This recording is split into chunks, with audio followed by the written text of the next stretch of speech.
Okay, so we are going to review a CNN video that discusses how support for Israel among Americans seems to be decreasing, especially among Gen Z and millennials. So let's get right into it. Of course, make sure to subscribe, like, and share. Follow me at Rafi the Realtor for all of your real estate needs. And if you support this channel and you believe in what I'm doing, make sure to go to the link in the description, the Buy Me a Coffee link, and give whatever donation you feel is necessary. Let's get right into it. American public perceptions of Israel seem to be shifting sharply.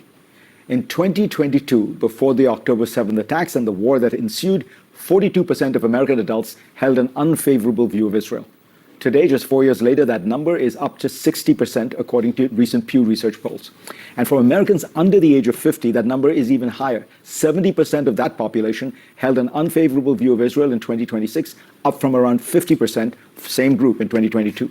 Joining me now is the Israeli-American historian, Omer Bartov.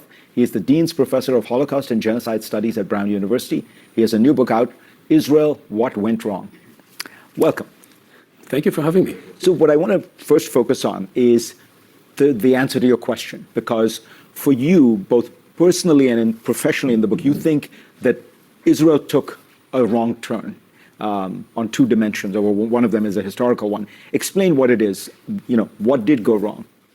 Right. So what interests me most is how Zionism, which was an ideology of liberation and emancipation for a Jewish minority, 80% of world Jewry, who lived in East Central Europe and came under increasing pressure from nationalism, ethno-nationalism, and eventually anti-Semitism and violence, a movement that said, well, let's define the Jewish people as well as a nation and find a place for them where they would be a majority and have a state of their own.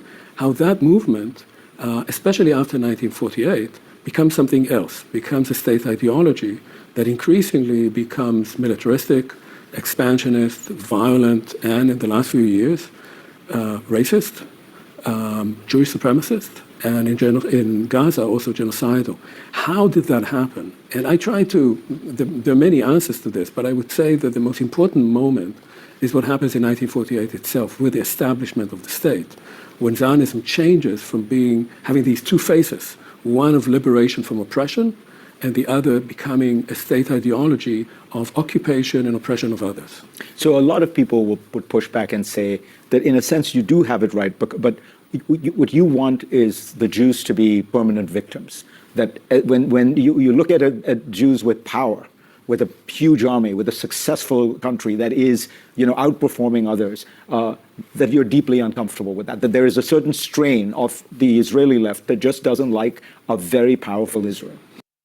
Yes, I know he's about to go deny that's how he feels, but that's exactly how it is.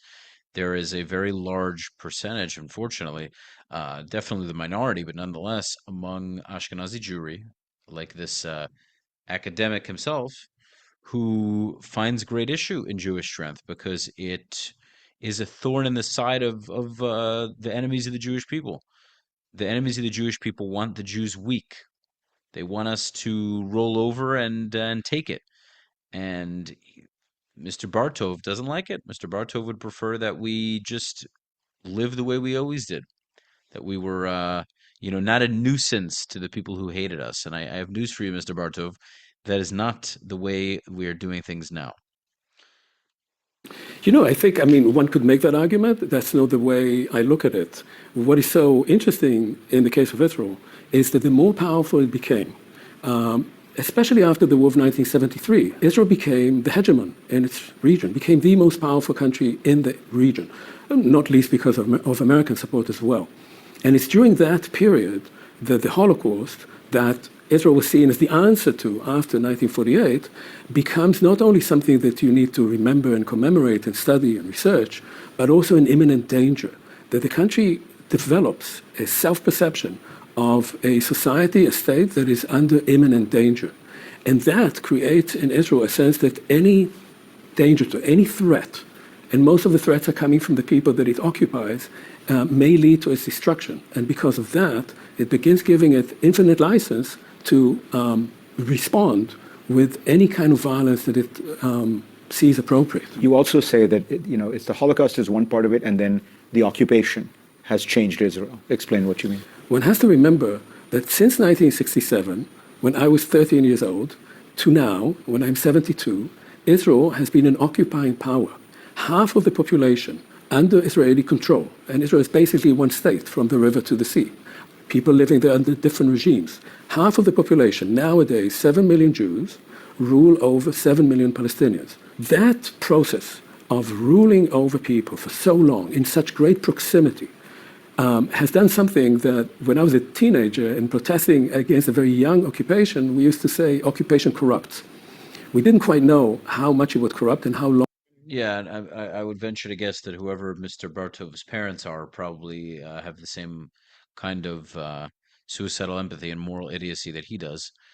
What he also doesn't take into account is that the Jews were under someone else's rule ever since we were kicked out of the land of Judea by the Romans and the Second Temple. So this definitely, the status quo definitely is not the way to go about things.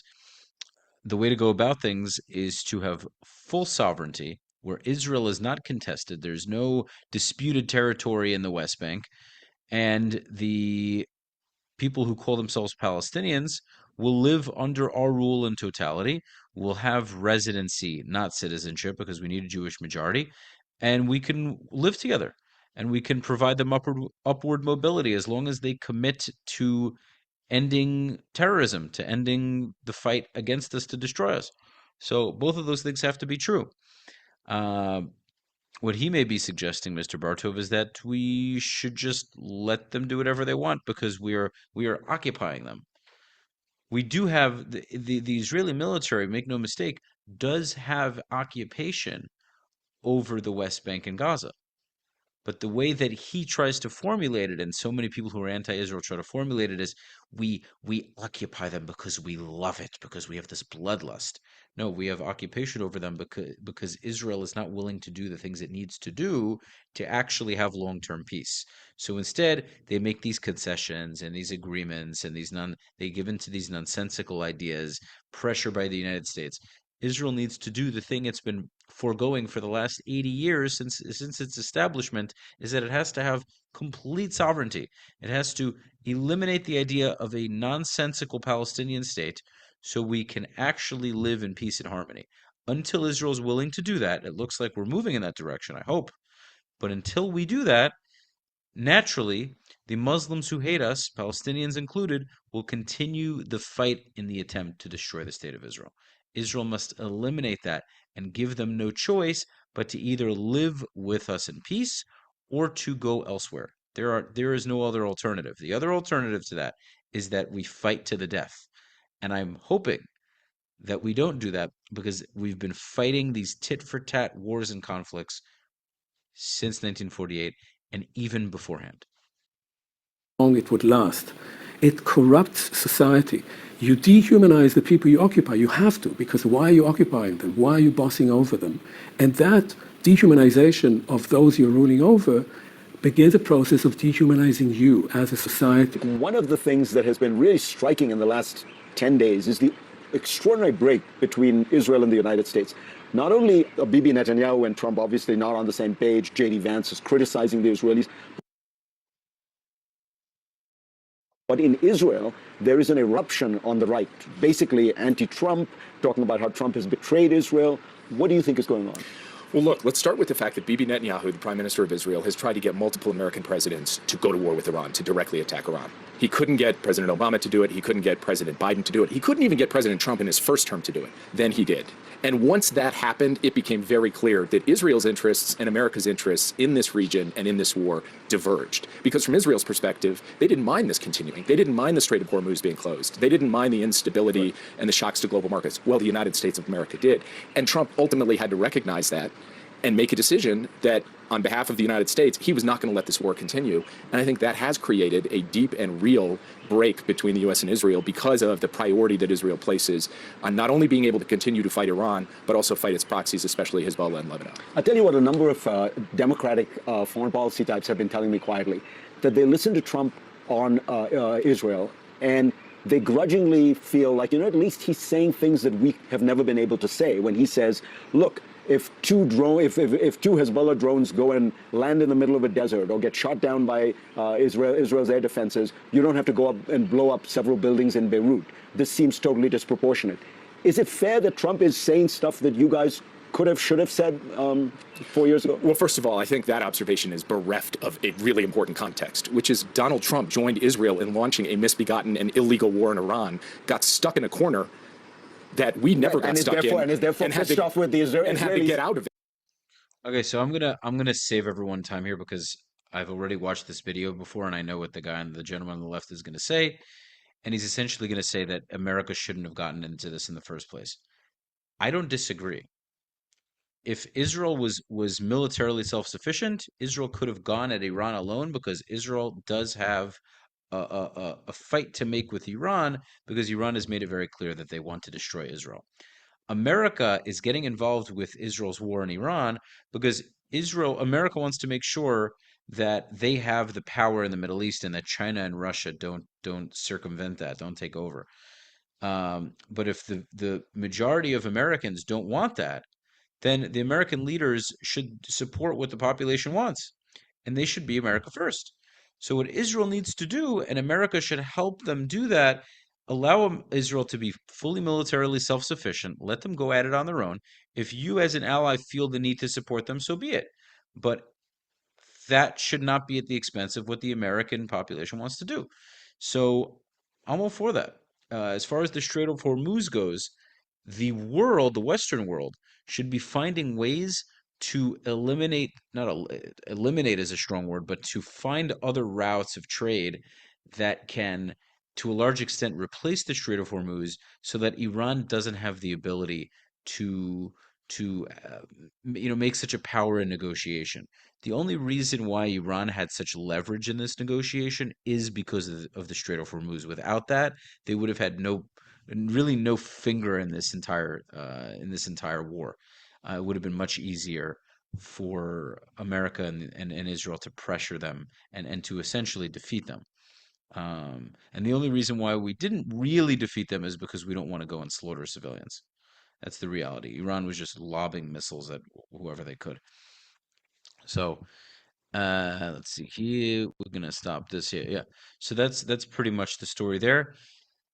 Would love to hear your feedback in the comments. Make sure to subscribe to the channel, leave your comments, like the video. Follow me at Rafi the Realtor for all of your South Florida real estate needs. Of course, it would mean the world if you were to click on the Buy Me a Coffee link in the description. Whatever support would be greatly appreciated. And I look forward to you tuning in to the next video. Until next time, peace out.